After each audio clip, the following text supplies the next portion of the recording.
We zijn nu onderweg naar de Russische grens. Ook vlak in de buurt van Tsjernobyl.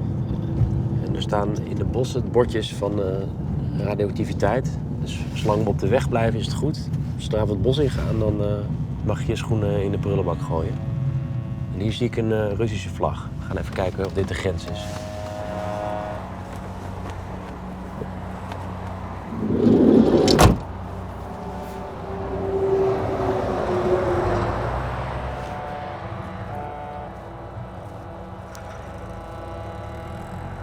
Verdomd. Waar je die klokken ziet, dat is Rusland. Bizar. Normaal zijn de Russische grenzen de best bewaakte grenzen ter wereld. En hier rijden een auto zo eroverheen.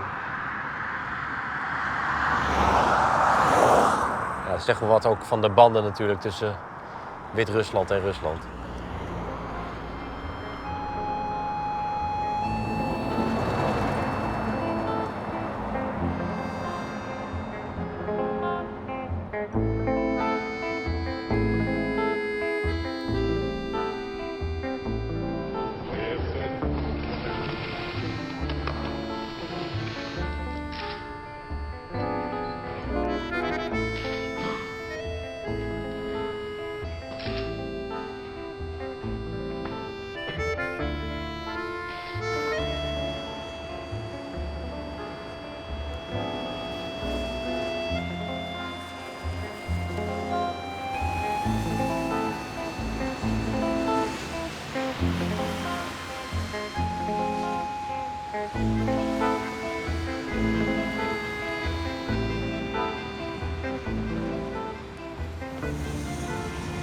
Het is vandaag een feestdag in Wit-Rusland.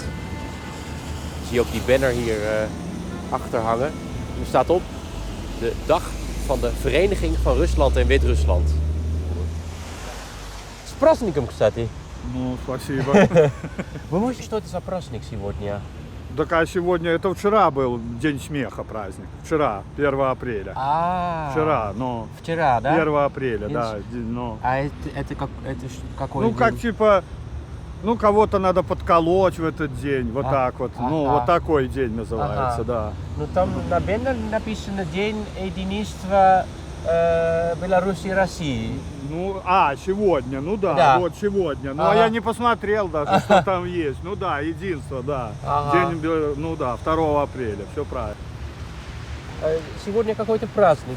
Да, День объединения. Да. Россия и Беларусь.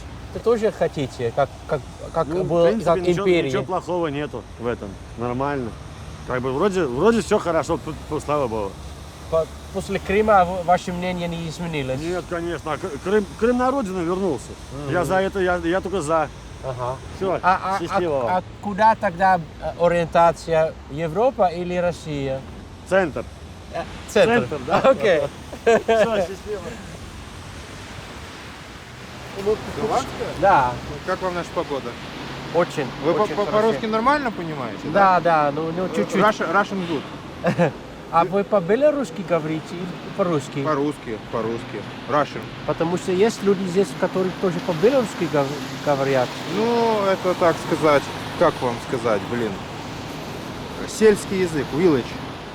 Куда надо смотреть Беларусь? На запад, на восток, оба? Ну, это самое, наш народ, как бы, он себя все время рассматривает даже как, наверное, не только как белорусский. У нас такого нету понятия, ну, кроме некоторых личностей, да, которые, что вот мы только белорусы, мы никого не хотим слышать. Мы себя считаем как братские народы. Вот. Ну, мы рядом же все живем, да. Вот нормальные взаимоотношения. У нас же границы даже открыты. У нас нету даже таможенной проверки с Россией. Да, вот. мы там Проезжаете свободно, все. Очень свободно. А ваше мнение о России не изменилось после Крыма, эти случаи? Россия? Да. Территориально, конечно, она Да? изменилась. Да? Не, ну территориально территория что увеличилась. Вот. Ага. Вот. Ну а политика? Политика это же такая вещь. Вы же понимаете, она на месте никогда не стоит. Мы даже не можем предугадать, что будет завтра. Ой, великий. Ну тогда счастливого вам пути. Окей, Как спасибо. говорят русские, ни гвоздя, ни жезла, по-моему. Чтобы гаишники, автоинспекция, чтобы у вас все было хорошо. Окей. Вот. Спасибо. Всего доброго Ага, вам. до Всего свидания. доброго.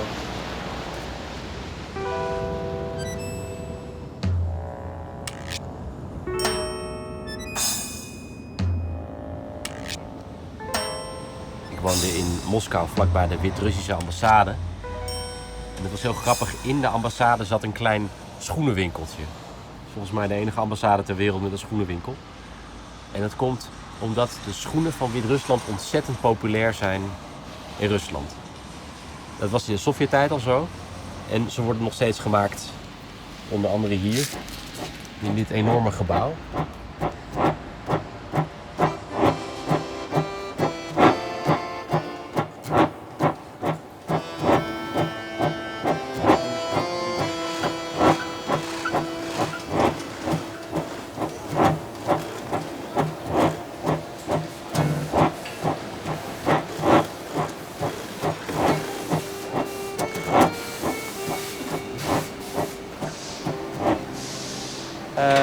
Ну, мы хотим узнать, как черта характера белорусские.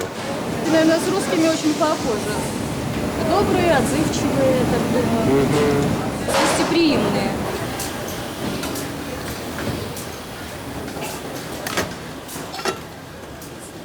Очень уютный город. И меняется он с каждым годом все лучше и лучше. Он цветет, он расцветает. Изумительная чистота. Вот мы с утра едем на работу, улицы уже блестят, все зеленое, все красиво. Летом очень красиво. Город очень красивый. Стабильность самое главное у нас. Зарплата 2 раза в месяц. Сбоя за 20 лет ни разу не было. Гарантирую. Очень стабильная страна. Да. Очень замечательный у нас народ. Открытый, доброжелательный, гостеприимный. Поэтому в Беларуси проблем нет. Но у нас трудолюбивый народ, будем так говорить. Народ очень любит трудиться, как бы, и любит поддерживать порядок.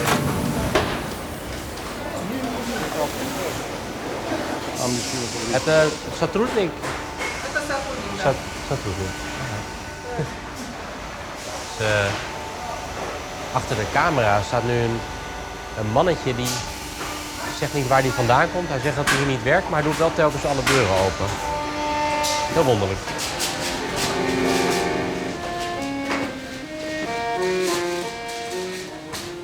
Als je de mensen in de schoenenfabriek moet geloven, is Wit-Rusland een eiland van stabiliteit. Dat klopt misschien wel, maar dat gaat gepaard met een dictatuur, met als kloppend hart het paleis van president Lukashenko. Kan ik natuurlijk een heel verhaal ophangen dat Rusland een dictatuur is en dat de journalisten in de gevangenis zitten en dat Lukashenko al sinds 1994 aan de macht is. En dat wij worden achtervolgd en lastiggevallen. En dat is ook allemaal wel zo, zoals nu ook. Здравствуйте. У нас есть аккредитация. Это голландские съемочные группы. Будьте любезны. Maar aan de andere kant is het ook wel gewoon goed geregeld hier. Het is een schoon land. Alles is in orde. En zowel van de kant van Rusland. Здесь снимать нельзя, уважаемые. Nizja. Нет, нельзя. Oh. Nou ja, misschien ben ik toch een beetje te positief over deze Это dictatuur. административная... Nou, hier mogen we wel staan. Ja, ik wilde eigenlijk een heel positief verhaal over Wit-Rusland ophangen. Dat het wel meevalt met die dictatuur, maar zo is het dus ook weer niet.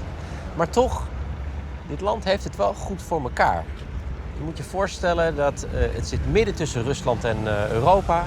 Het is natuurlijk heel verleidelijk om zo onderdeel uit te maken van Rusland. Maar daar zorgt Lukashenko voor dat dat niet gebeurt. Het is ook heel verleidelijk om onderdeel uit te maken van Europa. Maar ook dat gebeurt niet. Oh, er komt nu een politieagent. Извините, а мы слышали, что мы могли снимать здесь? Oké, we moesten dus ietsje verder nog van het paleis vandaan gaan staan. Aan de ene kant heb je Rusland natuurlijk, waar door privatiseringen de oligarchen aan de macht zijn gekomen. Aan de andere kant heb je Oekraïne, Georgië, die door revoluties heel erg instabiel zijn geworden. En dit is eigenlijk een soort van baken van stabiliteit.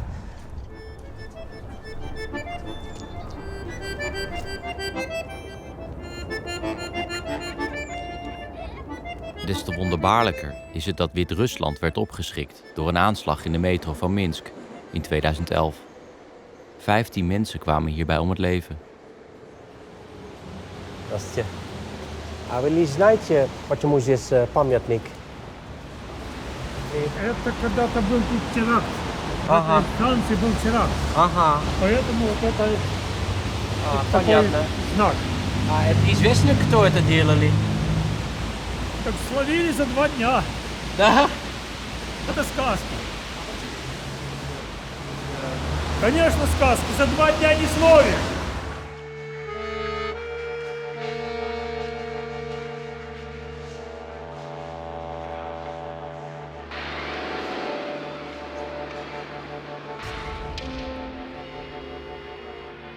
De aanslag viel precies in de tijd dat het economisch slechter ging door de kredietcrisis en mensen de straat op gingen om te protesteren tegen Lukasjenko.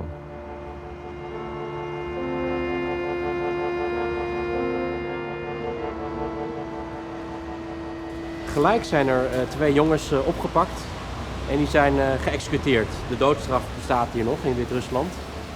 Maar het is niet helemaal duidelijk of zij het ook daadwerkelijk gedaan hebben.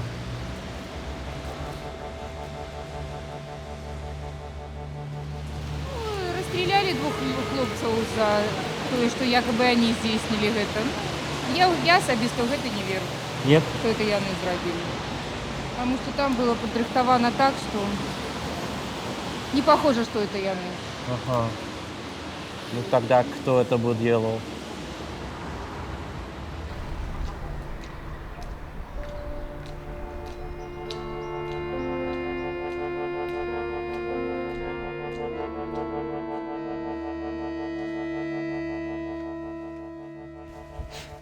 Это фотки.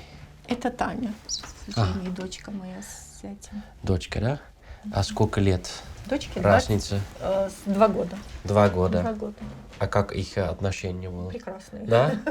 У них как-то общие интересы, и друзья, и секреты. Да? Да, да. А ругали, не ругали? Потому что я постоянно ругаюсь. Ну, как бы, такого у нас как-то не было. Ну, Нормально. может быть, между собой, во всяком случае, при Ага. мне они никогда не ссорились, да. Но А- я не старалась там выяснить, кто прав, кто виноват, я наказывала обоих, поэтому Ага. они при мне никогда не ссорились. А Влад старший? Влад старше. Влад старший. Влад старше. И это Влад? Это Влад. Да? Это Влад. Ага. Это Влад. Так. Когда было объявлено о том, что Влада уже нет, к нам приходили, вот лежат цветочки возле подъездов, то есть ложили на крыльцо. А те, кто приходил к нам, вот эти КГБисты, которые караулили нас, Ага. они людей не пускали. Ага. То есть были такие случаи, что они просто задерживали, как бы внушали, что нельзя этого делать, и вот, но люди все равно приходили.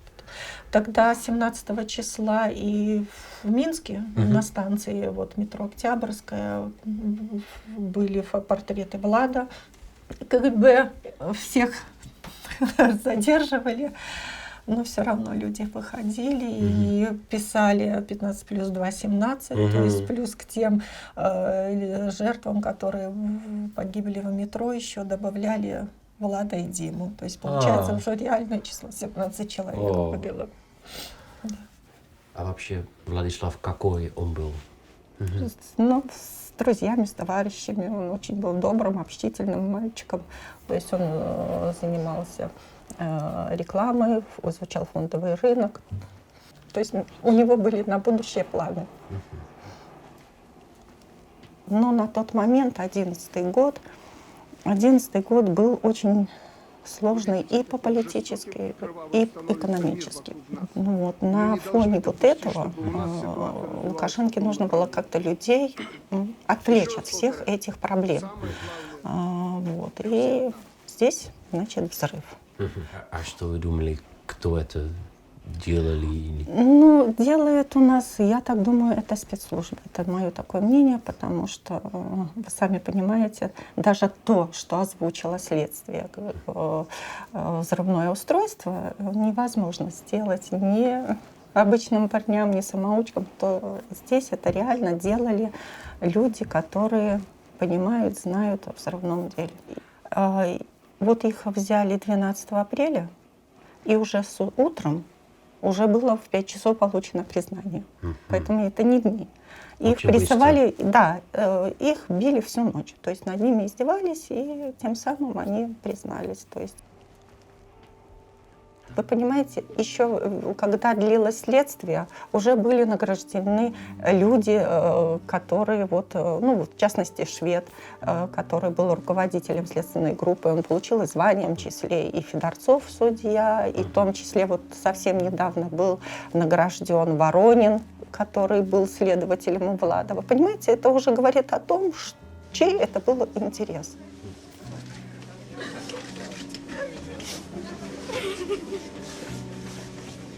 Я попрошу, дайте. Повторите нам, если... Я как бы не думала, что это будет 11 марта. Я думала, у меня еще в запасе хоть какое-то время есть. К сожалению, они все это сделали быстро. Тоже неожиданно. Для нас, да. Для нас, да.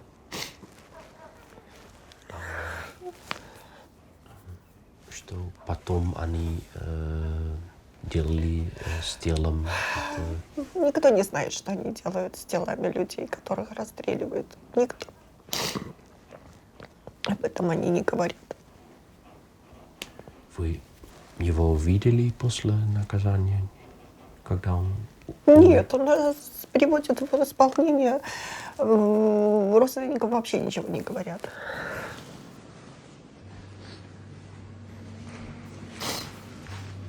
Они же сразу после приговора уничтожили все улики, то есть как бы следы свои зачистили. Но остались люди.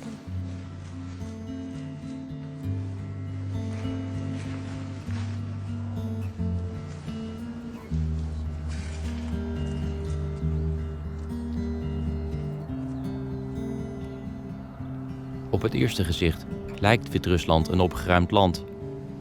En zoals wel vaker bij opgeruimde landen wordt de schone schijn met harde hand in stand gehouden, zonder al te veel rekening te houden met de bevolking. Zo is Lukasjenko op dit moment vlak bij de grens met Litouwen bezig met het bouwen van een nieuwe kerncentrale met behulp van de Russen. Niemand weet precies waarom.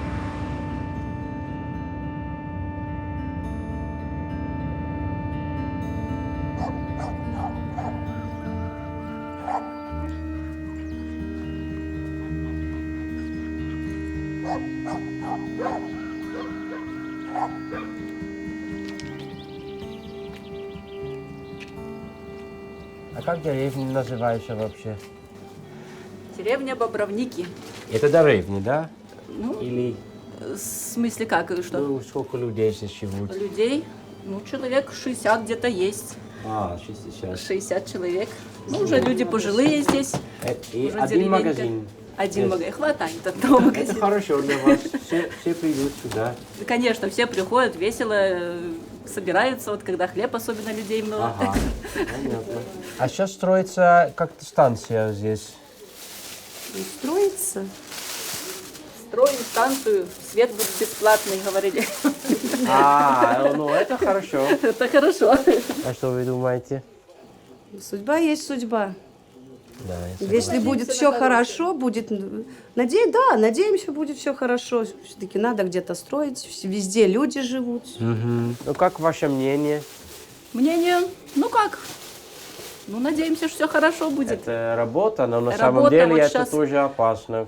Как сказать? опасно. Работа людям сейчас есть тоже. Например, дома строятся. Островец, город стал уже большой. Ага. Людей много приехало. Ага. Россияне, там, не знаю, украинцы, наверное, тоже Ага. наши работают. Это хорошо. Покуда что не жалуемся.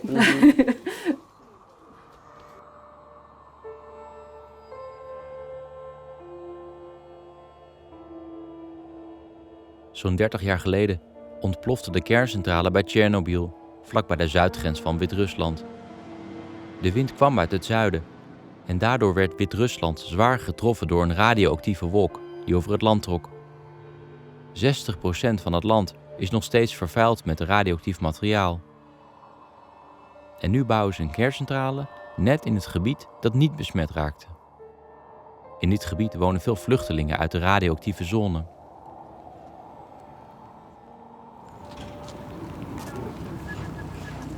Вы сами тоже из возле Чернобыля? Да, мы там раньше жили. Ага. Ну, с Гомельской области. Ага. Раньше жили там мы. А после аварии сюда переехали сюда. Сразу после аварии? Нет, мы переехали, авария была в 86 году, ага. А мы переехали в 91 году. В 91? Да. А, окей. Почему решили переехать? Ну, потому что дети малые были. Так, просто боялись за детей. Ага. Что, думаю, тут место чистое, вот сюда и переехали. Сейчас, думаю, рядом здесь строят новую станцию, А да? сейчас новую строят. Новые. Короче, это не ирония, да? Короче, свои удрали, это Чернобыльская, а тут другую приехали Чернобыль строить. 2. Да, а тут другую строят. Да, вы не боитесь, что-нибудь будет случиться там? Ну, нам-то бояться нечего это самое. Ну, говорят, что надежно будет, а как оно дальше будет, говорит, время покажет, что оно дальше будет. Ну да.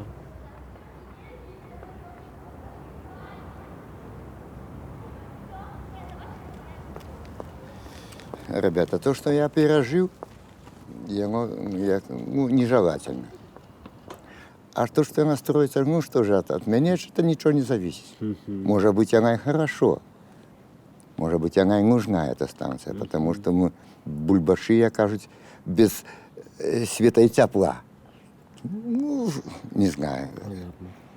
Да. Если такой уровень, как они говорят, защиты, так ради Бога, пускай она строится.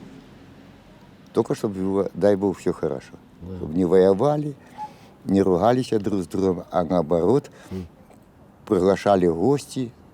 Это вот такое мое мнение. Я не знаю, что вам больше сказать. И у вас нет проблем осталось от радиации? Ну, як усе, я уже как пенсионер. У всех, у болячки все своих есть. Ну, я же не могу сказать, я же не доктор. А чего ему и как? Ну, есть немножко, конечно, да. Ну, хотелось бы, кажется, лучше, но не 60, ну, это... Да. Я думаю, что вы очень вот. Лучше хорошо неплохо выглядите. выглядишь, да. Хотя Чернобыль этот пережил, да. Дождь этот чернобыльский пережил, это все видел. Все видел на глазах. Ну, извините. Ладно, ничего. Мне на работу надо бежать. Ага, до свидания.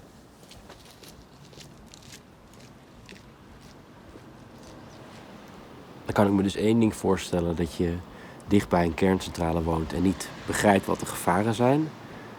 Maar deze man die woonde naast Tsjernobyl, die is verplaatst naar een andere stad. Nu wordt er een nieuwe kerncentrale gebouwd en het kan hem eigenlijk niet zoveel schelen. Die apathie van Russen, of in dit geval Wit-Russen, is toch echt wel grenzeloos vaak. Ik begrijp het echt niet.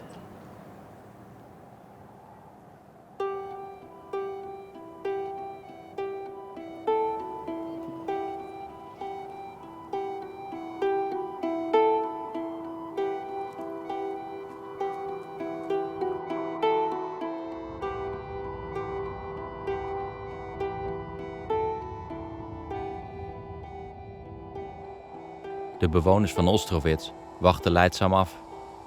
Maar er zijn uitzonderingen. Kerngeleerde Georgi Lepin woont in Minsk en ging direct na de explosie in Tsjernobyl naar de centrale om te helpen. Здравствуйте.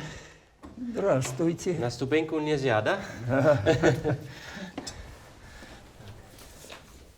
Да можно было и не снимать. Нормально. Вы привыкнули. Да.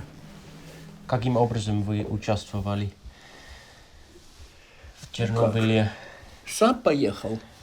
Сами, да? Да. Добровольно вы? Добровольно.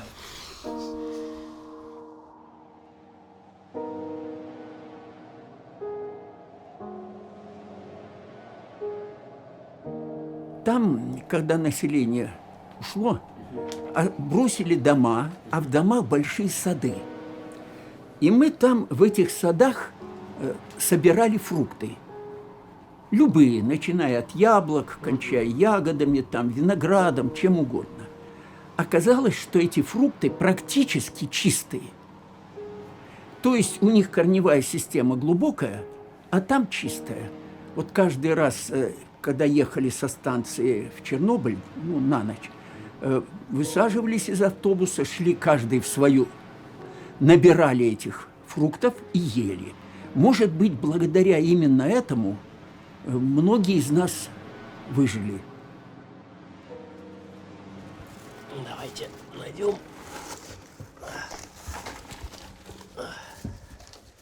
Вот. Ага. Это дозиметр. Да. А что там? А как известно, если опасно или нет? А его вставляют в прибор, ага. И прибор показывает, сколько набрано. Угу. Его перед началом обнуляют, дают чек, в карман его прячет и идет. Карандаш называлось.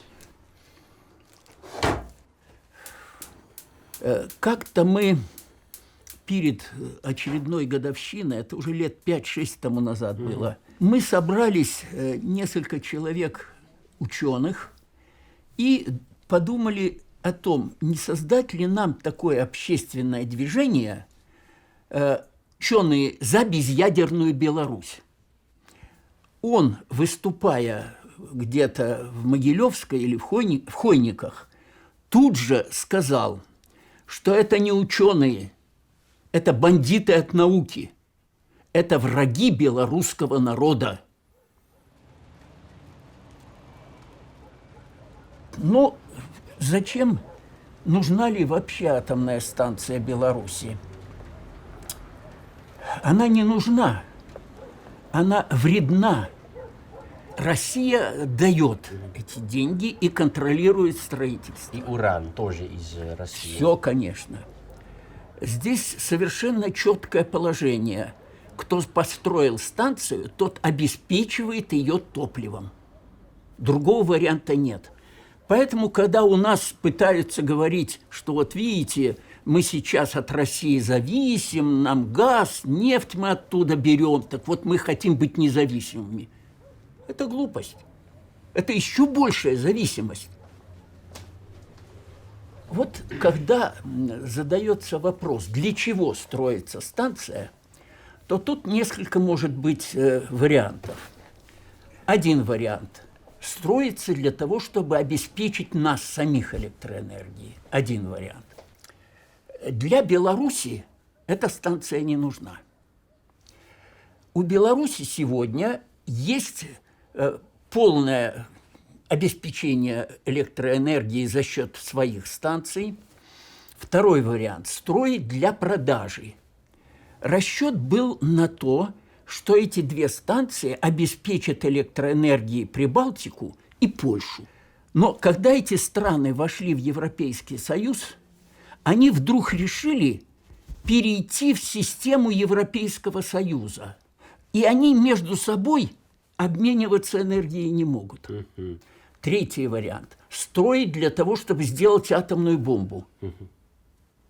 И еще есть один вариант. Строительство атомных станций отличается одной интересной особенностью. Там очень легко воровать деньги. Почему? Такой большой. Почему? Во-первых, большой объем. Во-вторых, у атомных строек всегда цена растет по мере строительства. Вот начинают строить, говорят, будет стоить 5 миллиардов. Кончают 15 миллиардов. Так вот, когда цена постоянно меняется, очень легко жульничать.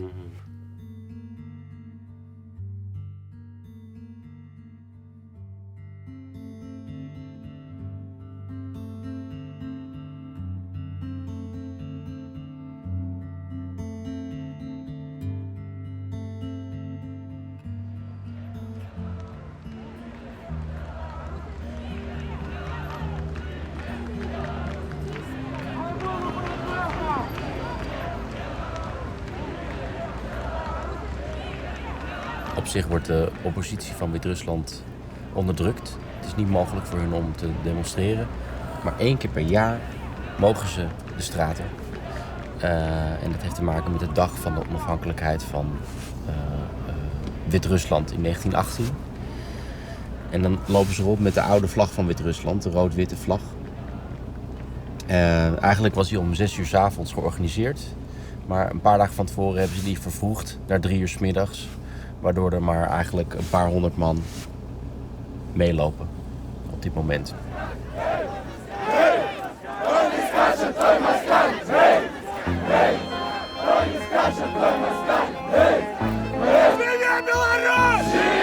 Слава Україні! Слава Україні! А почему в Гаагу? Гаагу, а там же суд международный. Коли цивильно все отбудется. Или снайперы на них. Беларусь! Живе Беларусь! Можете сказать, почему вы здесь на марш? Ну, выражаем солидарность независимости, граждан, которые за независимость нашего государства от пророссийского режима, можно сказать так. За интеграцию Беларуси в состав Европейского Союза. 6 часов? Да. Да. Час люди собираются около Академии наук. Извините, можно вас на минуту? Это голландское телевидение. Вы сказали, фашисты, почему они... Я не хочу, чтобы здесь политика Украины шла у нас в Беларуси. Не хочу. Потому что я с ней не согласна. Там антифашисты, эти бандеровцы, я с ними не согласна. Они убивают просто так мирных жителей. И здесь хотят это продвинуть? Нет. Я с этим не согласна. Я здесь живу, работаю. Нет. Я против этого. И Путин хороший российский президент. Я против этого.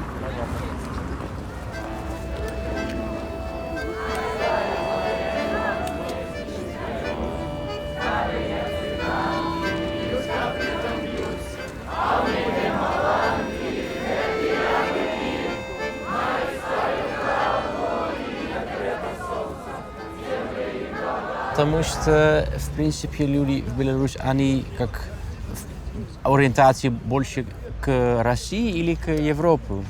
Это сложно понять. У нас складано з гэтым у краіне, тому што так гісторыя зрабіла, што, канешне, шмат сувязей у нас і было ціску на Беларусь, з боку рускай краіны, так адбылося, І, можа быць, гэта справа звышкі зараз шматлікія людзі размаўляюць па-руску. Хацелася, каб усе тыя, хто размаўляе па-руску зараз, зразумелі, што ёсць таксама і беларуская мова. Ваши друзья, они согласитесь с вами или они против, или пополам? Вы ведаеце, вы попали ў такую вельмі больную кропку. Вельмі шмат людзей былі неяк так уздыблены тым, што як вы пачалі размаўляць па-беларуску, што цяпер будзе? Яны турбавались. І ведаеце, мы іх разумеем, але ўсё ж такі мне здаецца, што калі, гэта пазіцыя сэрца, як у нас было, яны потым пабачылі. Яны спачатку вельмі хвалявались, вельмі баяліся, потым калі пабачылі, што мы абсалютна адэкватныя, мы не ідзем нічога граміць, забіваць, мы за сапраўднае мірнае квітненне нашай краіны. Падзеі ўсё адродзіцца. Як весна прыйдзе пасля зімы, так і Беларусь адчуняе. А пока дыктатура, то плач цудоўна, патрыятычна ўсё. Але ж не ў гэтым прычына. Прычына в акупацыі. Акупацыя, духоўная акупацыя, страшэнная з'ява. Terwijl de eigen identiteit langzaam wordt teruggevonden, letten de Wit-Russen goed op wat er allemaal gebeurt in buurland Oekraïne. Velen zijn solidair met de Oekraïners die de Russische bemoeienis te verduren hebben gekregen. Een aantal van hen trok zelfs naar de Maidan in Kiev om te demonstreren tegen president Yanukovych. Een van hen is Andrei Strizhak. Een vriend van hem overleed tijdens het protest.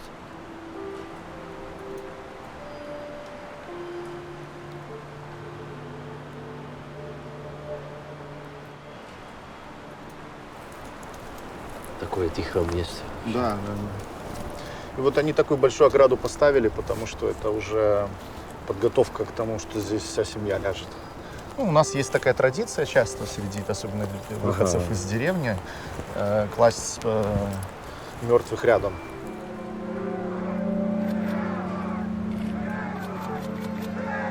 Tijdens de rellen werd Michail Silevski, een Wit-Rus die demonstreerde op de Maidan, doodgeschoten. Vrienden brachten zijn lichaam terug naar Wit-Rusland.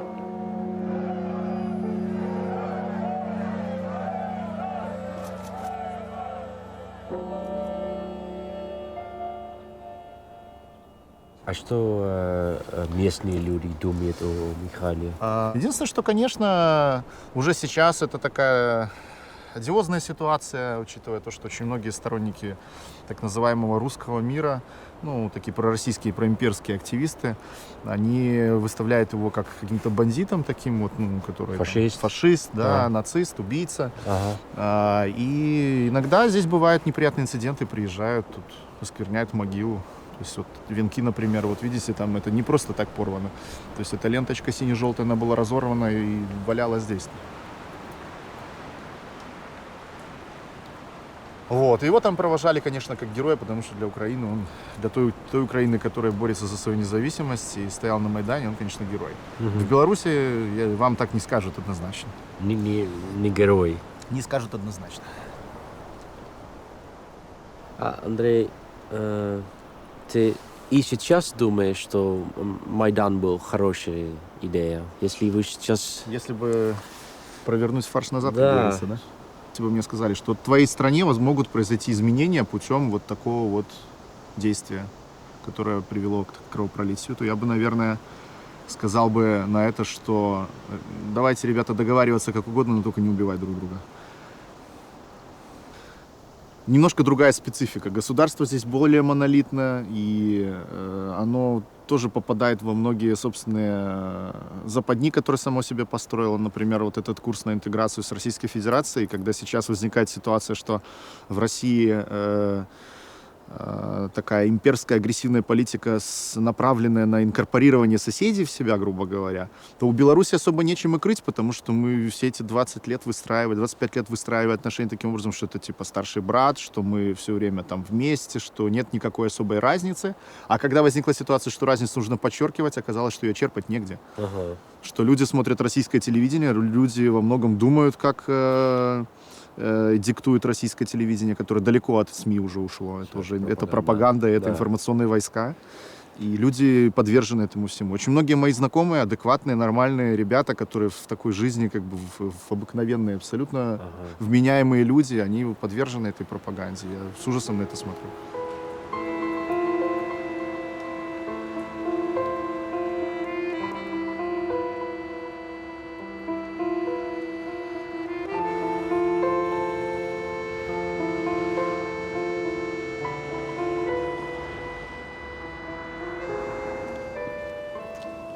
Каждую неделю едете?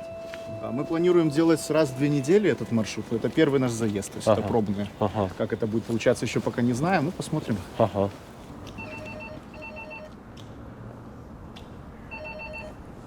Юля? Да. Добрый вечер, Стрижак беспокоит. Добрый, 8 этаж. Не в квартиру, здесь просто. Привет. Здравствуйте. Где тут что? Так, в общем, это здесь, что? здесь обувь и верхняя женская. Женская, окей. А здесь все до года деткам. О, отлично, супер. Пританечку. Здравствуйте. Витаю. Это все вещи в Украину, да? Да. А почему вы решили? Ну, потому что нужно помогать тем, кому плохо. Они нам тоже, я думаю, помогут. Мы общаемся, очень дружим с такими украинцами, желаем скорейшей победы. От них зависит и наша судьба, в принципе. И много там наших ребят, поэтому мы вместе должны быть, помогать друг другу. Ну, хорошо. Одежды, да? Да, здесь ну да, одежда. чем можем, вот стараемся, передаем всегда вот что-то. Вот. И тут еще перчатки эти, вот здесь. Хирургические, это из больницы. Окей, хорошо. Хорошо, это стерильные или обыкновенные? Это стерильные, это из больницы прямо, у меня знакомый с пионером. Супер. Из хирургического отделения, поэтому то, что надо. Хорошо. Да, это шикарно. Это шикарно. Сейчас мы подождем, потому что человек должен выскочить. А эта девушка, которая отдала эти сумки, она сказала, Судьба судьба Беларуси зависит от судьбы Украины. Есть такая мысль, что то, что сейчас происходит в Украине, может, к сожалению, быть реализовано и в Беларуси. Причем как бы немножко по другим сценариям. Это скорее можно ожидать крымского сценария, когда будет проведен какой-то или референдум, или еще что-то такого плана о вхождении в состав Российской Федерации. И сложно сказать, будет ли тут какое-то организованное сопротивление этому моменту. Может и не быть, а может и быть, потому что люди разные, люди по-разному настроены. Я думаю о том, что от судьбы Украины зависит судьба Беларуси в том плане, что если там удастся современному российскому правительству реализовать свою агрессию, то ничто его не останавливает от реализации агрессии в других местах. Так. Вот видишь, люди самого разного достатка помогают. У него другие. Так, все, вещи есть? Да, все, мы загрузили. Все, Хорошо. еще раз пока. Спасибо, хлопцы. Удачи. Счастливого пути. Пока. До свидания.